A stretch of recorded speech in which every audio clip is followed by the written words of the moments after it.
आज से देश में जीएसटी के नए स्लैब लागू होंगे।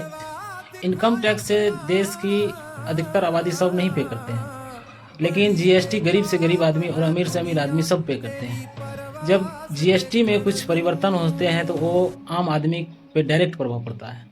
तो इसीलिए जब जीएसटी 1 जुलाई 2017 को आया, वैट और एक्साइज ड्यूटी को चेंज करके, तो उसमें बीच बीच में कई तरह के परिवर्तन किए। मूल रूप से 2020 में कोरोना काल में जो परिवर्तन किए, उस परिवर्तन के लिए सरकार बतौर एक कानून लाया, एंटी प्रॉफिटिंग लॉज। उस कानून के तहत ये प्रावधान किया गया कि आम नागरिकों तक अगर सामान का दाम नहीं घटता है तो जिस कंपनी का सामान है उस कंपनी पे उचित कार्रवाई की जाएगी। लेकिन इस बार इतने बड़े परिवर्तन करने के बाद इस तरह के कोई कानून नहीं लाया गया। जीएसटी के पहले 4 स्लैब होते थे, 5%, 12%, 18% और 28%। अब उसी को कम करके तीन स्लैब बनाया गया, 5%, 18% और 40%।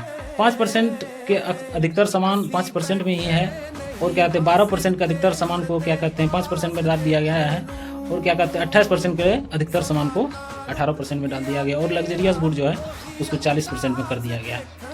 तो 5% के अंदर घरेलू सामान आते हैं, और क्या कहते हैं 18% के तहत क्या कहते हैं television, mobile, washing machine, fridge, ये सब आते हैं। और क्या कहते हैं 40% के अंदर शराब, पान मसाला, गुटखा, तंबाकू, क्या कहते हैं लग्जरियस आइटम, ये सब आते हैं।